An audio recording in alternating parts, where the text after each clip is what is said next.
우리 중에 많은 사람들은 예수님께서 십자가에서 하셨던 말씀 엘리 엘리 라마 사박다니라는 이 문장을 많이 알고 계실 것입니다. 나의 하나님 어찌하여 나를 버리시나이까 라는 뜻이지요. 엘리 나의 하나님이라는 뜻입니다.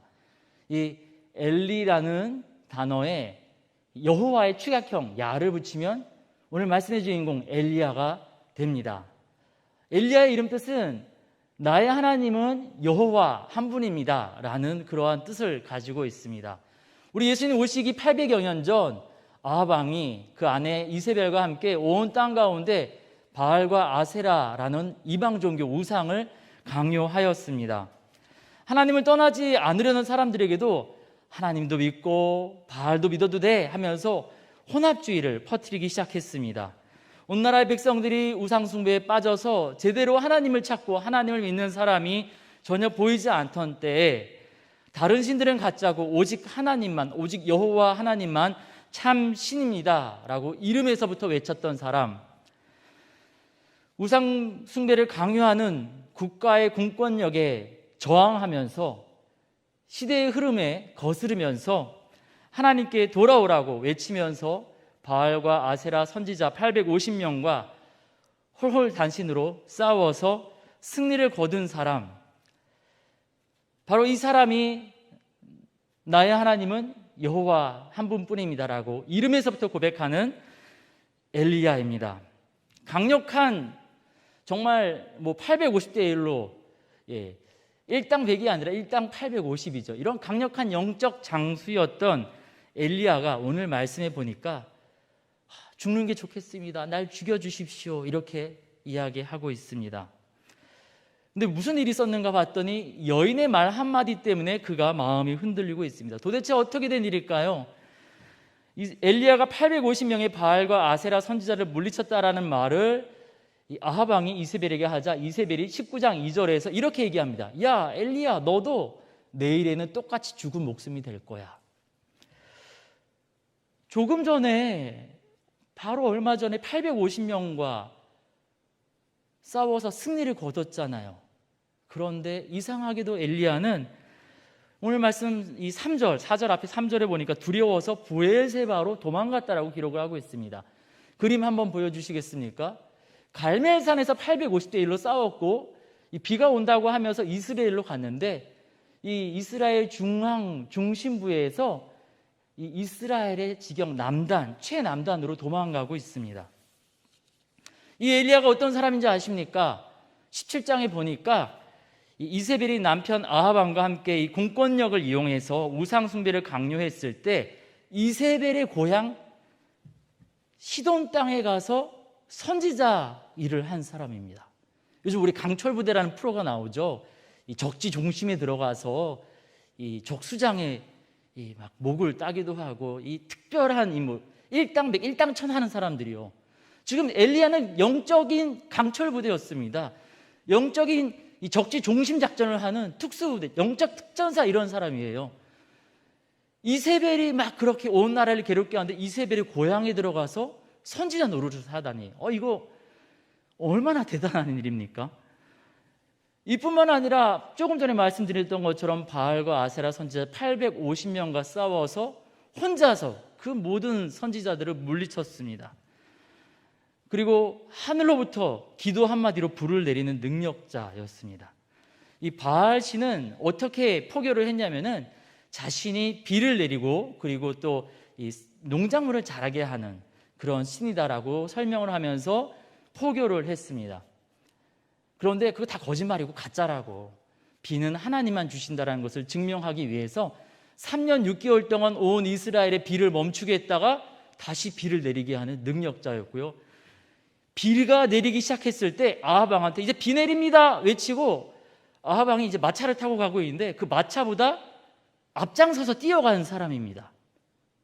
자동차보다 더 빨리 뛰는 사람, 영적인 능력자에다가 체력까지 완전 초인입니다. 이런 사람이 하나님의 사람 엘리사였습니다.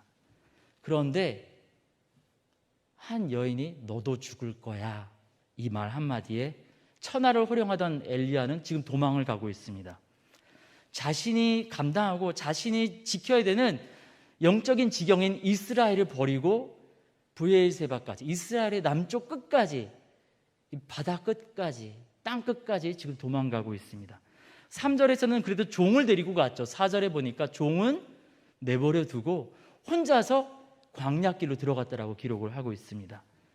그리고 하나님한테 죽여달라고 얘기하는데 로뎀나무 아래 가서 죽여달라고 하는 거예요. 여러분, 우리가 잘 알다시피 광야, 이스라엘 지역의 광야는 이 햇빛이 굉장히 강렬하여서 어떤 햇볕을 맞을 수 있는 것이 없으면은 이 강렬한 햇볕 때문에 일사병이나 여러 가지 이유로 죽을 수밖에 없는 곳입니다. 그리고 이곳에서 로뎀나무 아래 쉬고 있었는데, 로뎀나무는 약 한 1m 50밖에 자라지 않는, 뭔가 가릴 만한 것이 없는 그런 약한 나무입니다. 지금 엘리야는 기도하러 간 것이 아니고요, 솔직하게 담백하게 얘기하자면은 지금 고상한 자살, 고상한 안락사를 선택하고 있는 것입니다. 참으로 안타까운 일입니다.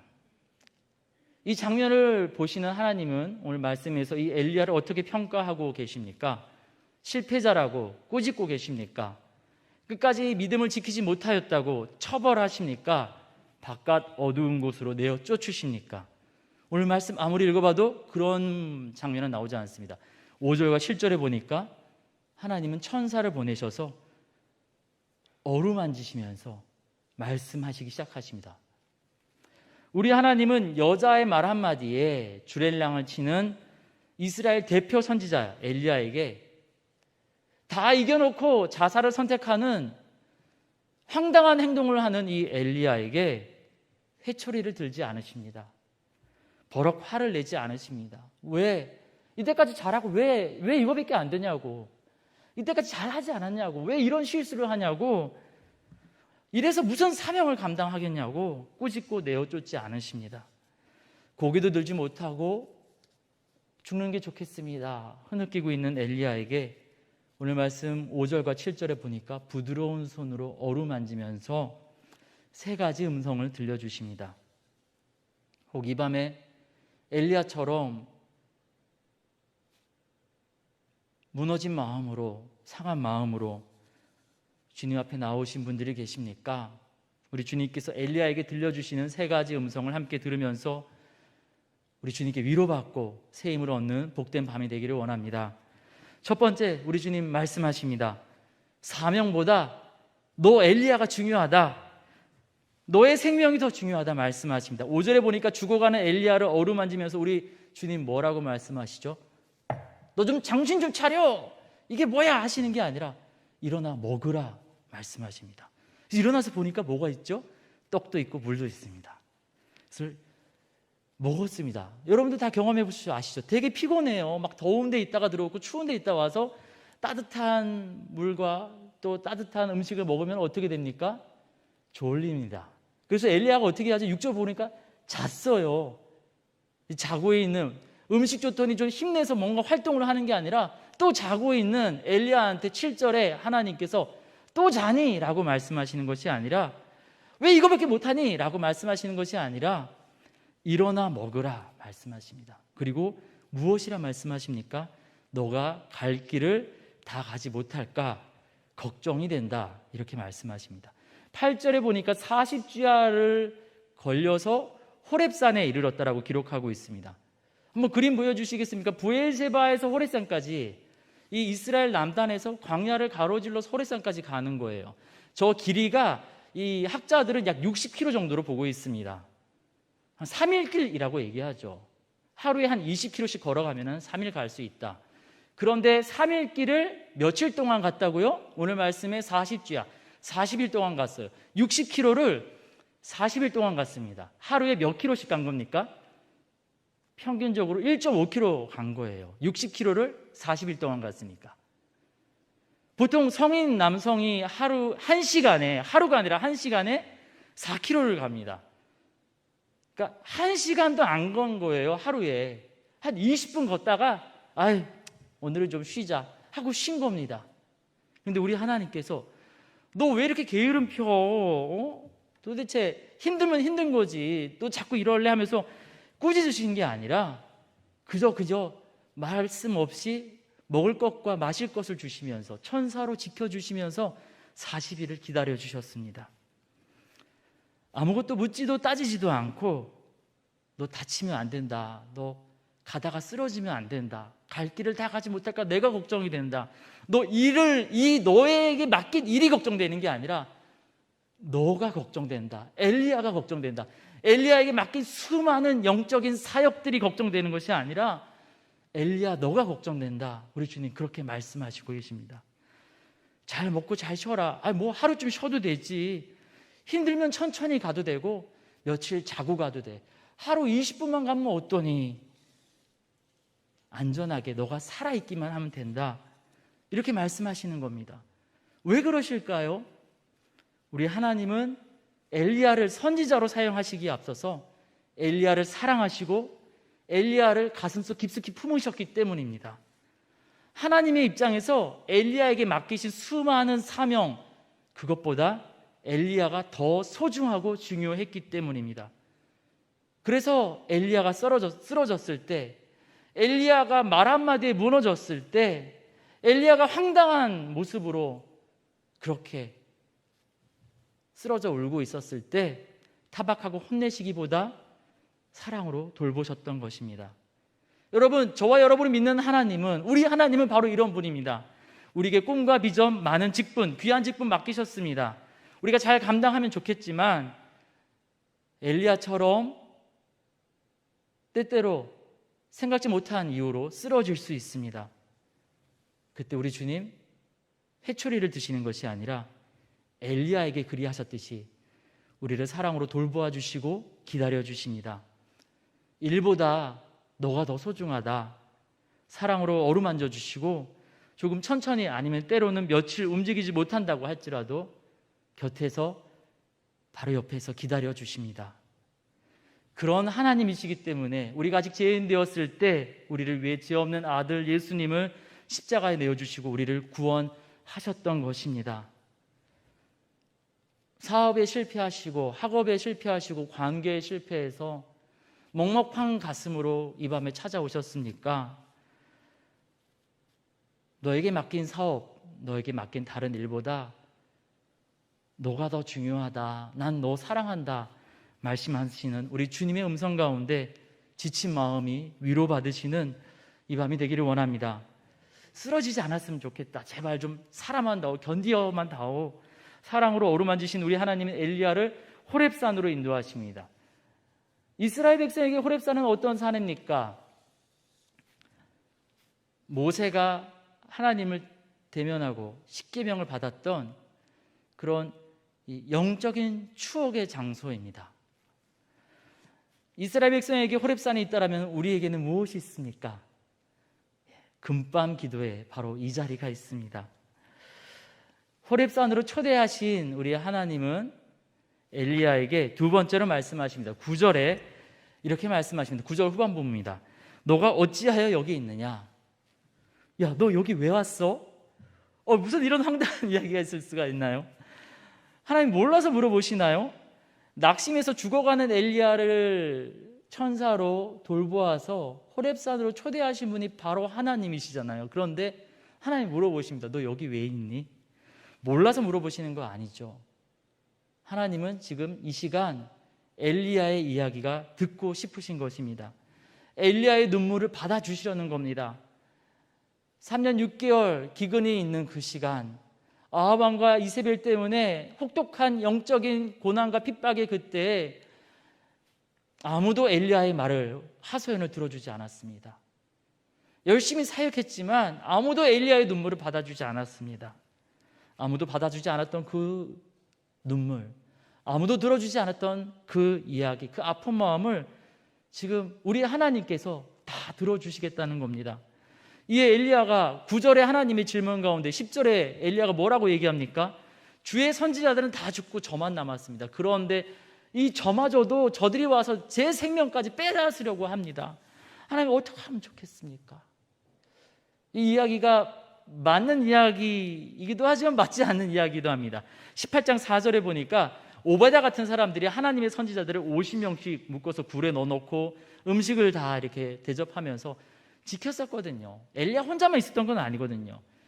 그런데 그 내용을 엘리야가 모르는 것도 아니거든요. 그런데 엘리야는 지금 너무 마음이 지치니까, 너무 몸이 힘들고 마음이 지치니까 하나님, 저밖에 없어요. 아무도 일 안 하고 저만 일하고 아무도 제 이야기 안 들어주고 아무도 저의 눈물에 신경 쓰지 않고, 제가 몸이 부서져라고 이래도 아무도 신경 쓰지 않고, 제가 마음에 상처받으면서 그렇게 혼자 골방에 무릎 꿇고 쓰러져 있어도 아무도 저한테 아무 말씀 안 하세요.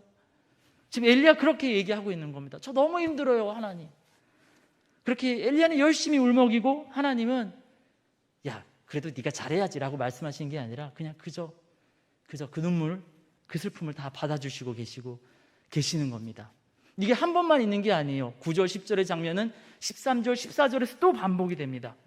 이 반복되는 엘리야의 눈물, 하소연, 부르짖음 가운데 우리 하나님은 뭐라고 말씀하지 않으세요. 야, 네가 대표 선지자면은 이 정도는 감당해야지 라고 말씀하시는 게 아니라 그저 다 듣고 계십니다.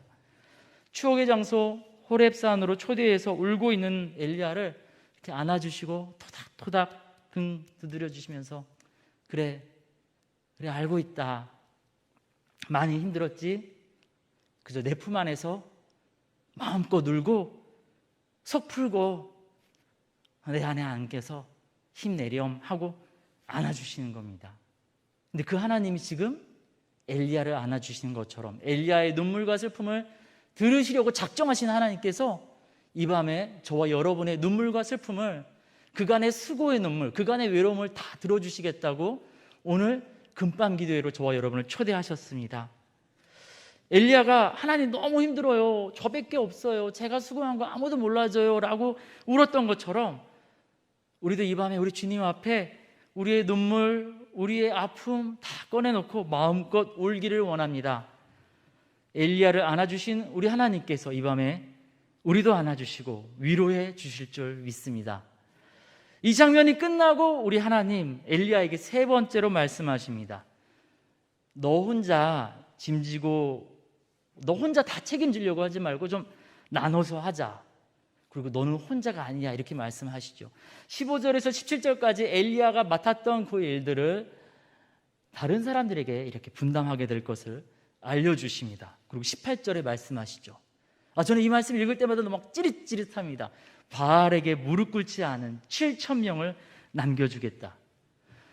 하나님을 위해서 목숨 걸고 일했는데 하나님 함께 하시는 것을 잘 알고 있지만 때로는 육체의 눈에는 하나님이 잘 안 보입니다.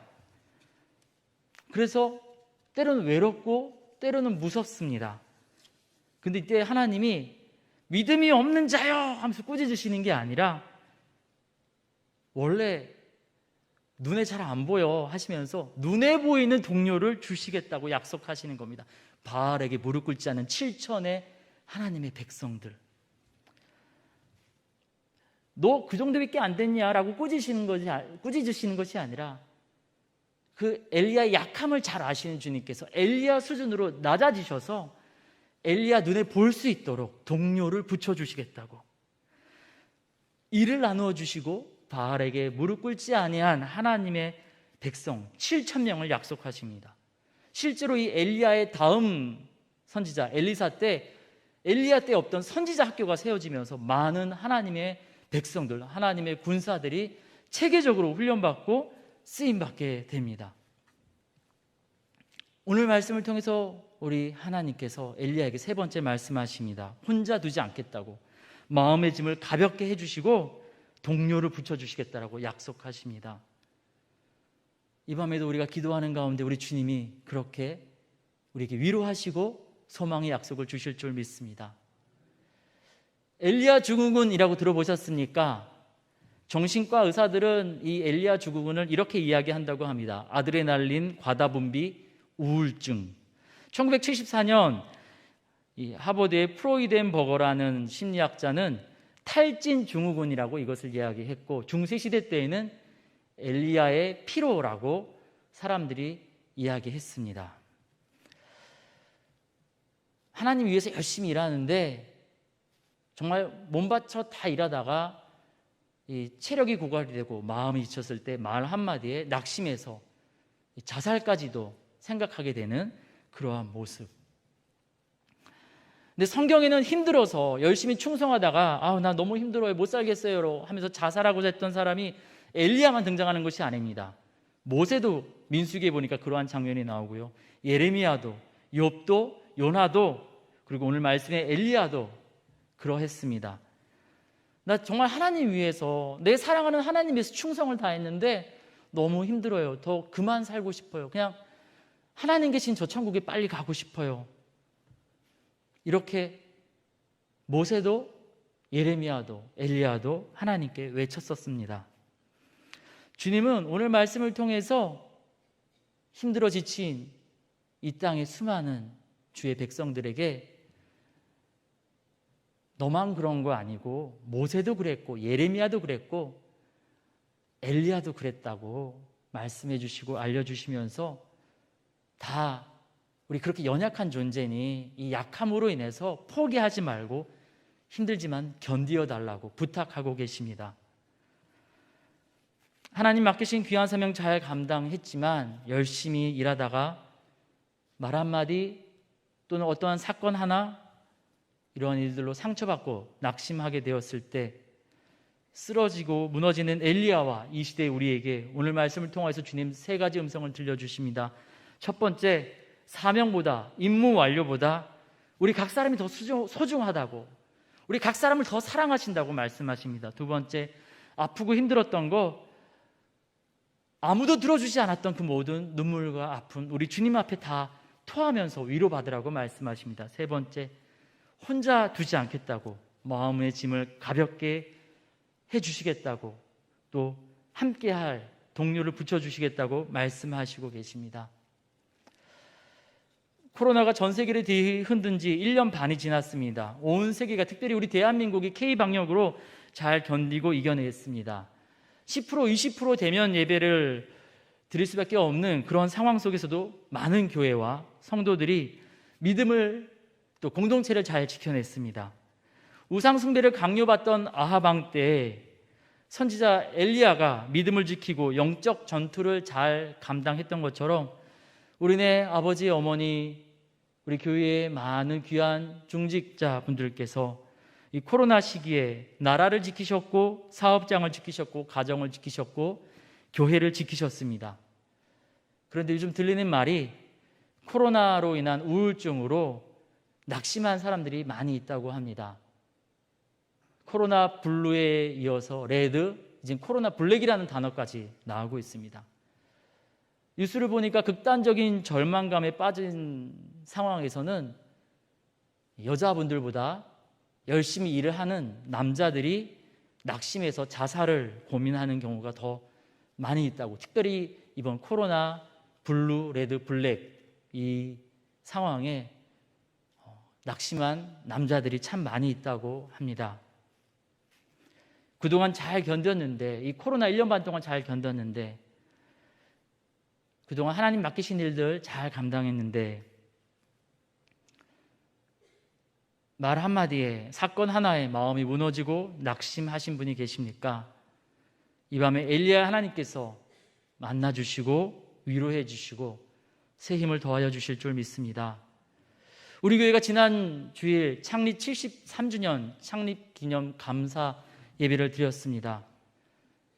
정말 존경하고 사랑하는 우리 장로님, 권사님, 집사님, 또 수많은 성도분들께서 밤잠 못 이루면서 몸이 부서지라고 기도하시고 애쓰시면서 이렇게 아름다운 예배당도 지어졌고 또 아름다운 공동체가 이루어졌고 이 코로나 위기 가운데도 우리 교회는 잘 견뎌 왔습니다. 그런데 말 한마디에 상처받고 무너진 엘리야처럼 혹시 누군가의 말 한마디로 또는 생각지 못했던 사건으로 마음이 상하고 눈물이 앞을 가리는 일을 경험하는 분들도 계실지 모르겠습니다. 그분들께 우리 주님께서 엘리야에게 하셨던 말씀을 하시고 계십니다. 우리 각 사람이 더 소중하다고, 하나님 앞에 와서 다 토하고 위로받으라고, 결단코 혼자 두지 않겠다고 사랑으로 손잡아 주시겠노라 약속하고 계십니다. 이 밤에 우리가 그 아픈 마음으로 왔다라면 그 아픈 마음 주님께 토하고, 또 아파하는 영혼들 생각날 때, 위에서 중보하며 기도할 때, 이 밤에 엘리야를 만나신 하나님께서 우리와 우리 중보가 필요한 영혼들을 만나 주시고 다시 살 소망을 더하여 주실 줄 믿습니다. 우리말 성경에는 잘 드러나지 않지만 19장 2절에 이세벨이 보낸 사신이라고 번역된 단어와 19장 5절에 하나님이 보내신 천사라는 단어는 히브리어로 같은 단어입니다. 말라크라는 단어입니다. 메신저라는 뜻이죠. 전령, 이런 뜻인데요. 이세벨이 보낸 전령은 엘리야를 무너뜨렸지만 하나님이 보낸 전령은 무너진 엘리야를 다시 살렸습니다. 이때에는 사람 이세벨이 있었는데 요즘은 깊이 생각하지 못하는 가운데 말 한마디로 이세벨의 전령이 되기도 하고, 때로는 기도하다가 하나님의 전령이 되기도 하는 것을 경험합니다. 코로나로 교회 건축으로 많은 분들이 엘리야처럼 애쓰셨는데요, 우리가 이 밤에 기도할 때 하나님, 우리의 입술이 이세벨의 전령이 아니라 하나님의 전령, 하나님의 천사로 쓰임받게 해주십시오. 또한 기도하며 나아가기를 원합니다. 우리가 그렇게 기도하며 나아갈 때 엘리야를 위로하신 주님께서 우리를 위로해 주시고, 또한 우리를 통하여 또 다른 엘리야를 위로하는 천사로 사용하여 주실 줄 믿습니다. 함께 같이 기도하겠습니다. 아버지가 자식을 긍휼히 여긴 같이 여호와께서는 자기를 경외하는 자를 긍휼히 여기시나니, 이는 그가 우리의 체질을 아시며 우리가 단지 먼지뿐임을 기억하심이로다. 하나님, 그렇습니다. 우리가 그렇게 연약합니다. 엘리야처럼 850대 1로 싸워 승리하고, 비를 멈추게 했다가 다시 오게 하고, 마차보다 빨리 달리는 능력이 있다고 해도 맡기신 일 충성하다가 몸이 지치고 마음이 지치면 말 한마디에 쓰러져서 죽는 것이 좋겠습니다 말할 수밖에 없는 먼지 같은 약하고 약한 존재입니다. 그 약함을 아시고 엘리야를 위로하신 살아계신 하나님 아버지, 이 밤에 그 약한 몸과 그 약한 마음을 가지고 주님 앞에 나온 주의 백성들을 위로하여 주시고 싸매어 주시옵소서. 우리에게 맡기신 일보다 우리가 더 소중하다고 말씀해 주시니 감사합니다. 우리가 실패해도 우리가 주님 품 안에 있는다면은 그것으로 기뻐하시는 주님을 보게 하시니 감사합니다. 어디에도 말할 수 없는 눈물, 그 내용이 옳든 그르든 그 슬픔, 그 눈물 주님 앞에 다 토하라고 말씀해 주시니 감사합니다. 이 밤에 우리 주님 앞에 아쉽고 섭섭한 마음 다 토하면서 위로받게 하여 주시옵소서. 혼자 두지 않겠다고, 마음의 짐을 가볍게 해 주시겠다고, 동료를 붙여주시겠다고 말씀해 주시니 감사합니다. 이제는 예수님께 배우고 예수님의 멍에를 매며 예수님의 손잡고 편히 주님 맡기신 길을 갈 수 있도록 은혜 내려 주시옵소서. 무거운 짐을 우리 예수님 앞에 다 내려놓습니다. 예수님의 멍에는 쉽고 예수님의 짐은 가볍다 하셨사오니, 이 밤에 쓰러진 영혼들이 우리 예수님으로 인하여 쉼을 누리고 평화를 누리게 하여 주시옵소서. 엘리야에게 하셨듯이 이 밤에 사랑의 손길로 어루만져 주시고 우리 가운데 말씀하여 주시옵소서. 감사드리며 우리 주님 예수님의 이름으로 기도드립니다. 아멘.